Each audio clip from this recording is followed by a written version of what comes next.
In Phase 3, being able to make thousands of gold is extremely important. You'll want to be able to gear up your fresh alts with BOEs and load up your existing characters with full BIS. With that in mind, you need a daily route that can bring in at least 5,000 gold per week. I wanted to share my exact daily route that'll make you over 1,000 gold in an hour every single day. Since TOC is the phase for alts with 30-minute raids, I've been taking advantage of my various level 80 characters to make more gold in less time. I have to confess something, I'm not really as into dailies as I was at the launch of Wrath, so I've evolved my strategy towards alts and profession dailies. I no longer just do 25 daily quests for the sake of doing them. Sure, I still do some daily quests, but more characters means I can focus on the fastest and best quests and profession profit as well. The first thing I always do is I pick up the daily heroic quest. This is the first quest I'll do every single day on every character. Doing the daily heroic quest gives me 49 gold and 5 emblems of triumph. That puts me a third of the way towards a Crusader orb, which are still over 300 gold each on my server. I'm also getting a sidereal essence from every completed dungeon, so that's another third of a conquest orb right there. Of course, if it's the daily normal in the same dungeon, I'll always try to stack them together as well. When I'm queued for the daily heroic, I'm always the group member that's off in Narnia while people are trying to summon. I'm always trying to pick up the jewel crafting daily at this point right now, which is over 150 gold per day. I've already pre-farmed at least 10 of every jewel crafting daily in advance, and I restock every single month. Another nice trick is that you can farm the Scourge Curio from heroic dungeons, so I can get 2 things done at the same time. Whenever I go to turn in the quest, I can just put my Jeeves down and then pull out the relevant item and hand it in. With 5 characters right now, you'd be making over 750 gold per day in under 2 minutes. Also, at this point, I like to craft an Icy Prism, which sometimes can contain epic gems, which makes them really worth it. Speaking of Icy Prisms, I have been stocking up frozen orbs every day for investment purposes. Those frozen orbs have some good uses next phase, and they should go up in value. The next thing I do every day is to check my 10 favorite jewel crafting cuts. Depending on the profit margins, I could make even up to 3,000 gold per day. If you're an enchanter or an alchemist or any other profession on your alts, you can replicate this step on those characters too. I highly recommend an add-on called Trade Skill Master, which can automate a lot of the processes like checking crafting profit per item. I made a Trade Skill Master group, which made things a lot easier. First, I typed /TSM craft, and then I loaded the jewel crafting group. Then I went to the TSM settings by typing /TSM, and I made a new group. In the new group, I added all the relevant recipes and gems. That means I'm able to scan all my gems, my recipes, and my investments in 3 seconds. And then I can just eyeball which gems I should cut for profit. If that feels a little bit too clunky for you though, you could get the Trade Skill Master desktop app, which I did too. The Trade Skill Master desktop app basically gives you the data you used to get from scanning the auction house. Then you can set up TSM crafting like I did to auto restock if you make at least a certain amount of gold profit. I set my profit margin on epic gems to at least 30 gold each, and I restock up to 5. Then I use the TSM task list, which gives me a shopping list of exactly what to buy, and then I can just post everything in a minute every day. After my auction house flips and the heroic daily is done, depending on what day of the week it is and what time it is, I'll often hit up Wintergrasp too. Wintergrasp is definitely worth it from a gold making perspective if you can pick up all the different weekly quests in advance. In total, if you can pick up at least 5 weekly quests, you can make 100 gold and 19,000 honor. Combining that with the 10,000 honor you get from one Wintergrasp win, you could easily grab 3 epic gems from 1 game per week.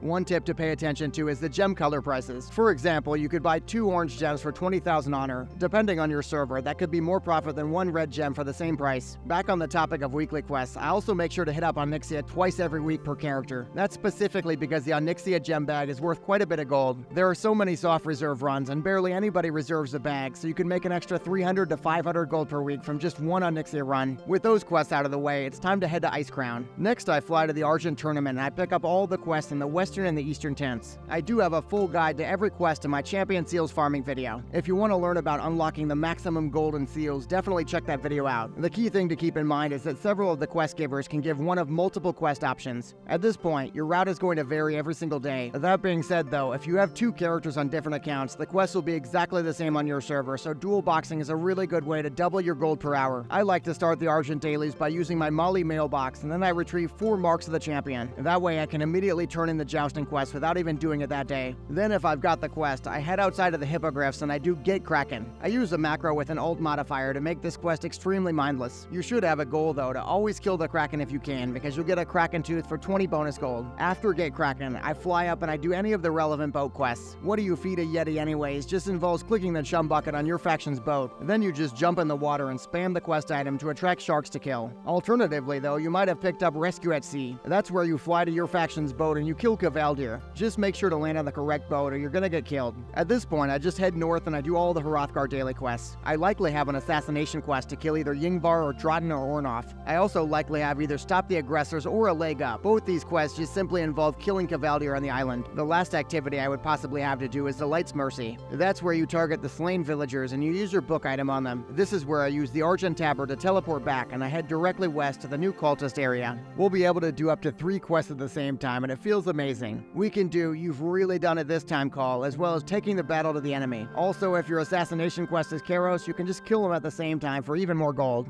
You'll want to slay at least 15 cultists and loot them. Keep opening the cages at the same time and rescue call at the end. After these quests, I fly southwest to Alderthar and I do the Fate of the Fallen if I pick that quest up. After clicking the purple squares, I just use the quest item on the champion spirits to get the quest done in a minute. And speaking of things that take a minute, I would really love to have you be part of this community. If you want to take a minute to subscribe, you won't regret it. Okay, so Chillmaw is next and he's just slightly north. I can solo him easily, but I'll always try to group up if possible. Then it's south to Battle Before the Citadel. If I couldn't find someone to group up with for Chillmaw, I often skip this quest. It's insanely fast with a partner, but it's miserable solo. Either way, afterwards, if I have either Breakfast of Champions or Gormark wants his snowballs, I'll wormhole to Storm Peaks and get to work. Breakfast of Champions is just spamming your drum near the snow piles at the giant circle on the map. Gormark wants his snowballs is just targeting snowballs and spamming your net. I always like to combine that quest with Overstock for double the gold profit. You may notice at this point in the route that we still have plenty of more daily quests we could do, but that's the beauty of this route. We can swap to another character and do as much or as little as we want to. For example, you could easily fit this in as a quick run on an ult between TOC clears to keep your gold stocked up. Though if you want those TOC clears to go as well as possible, you need to check out my ultimate 50 attempts guide for Shroud of the Crusader. I put all the resources top guilds use to make their clears more consistent into one video just for you.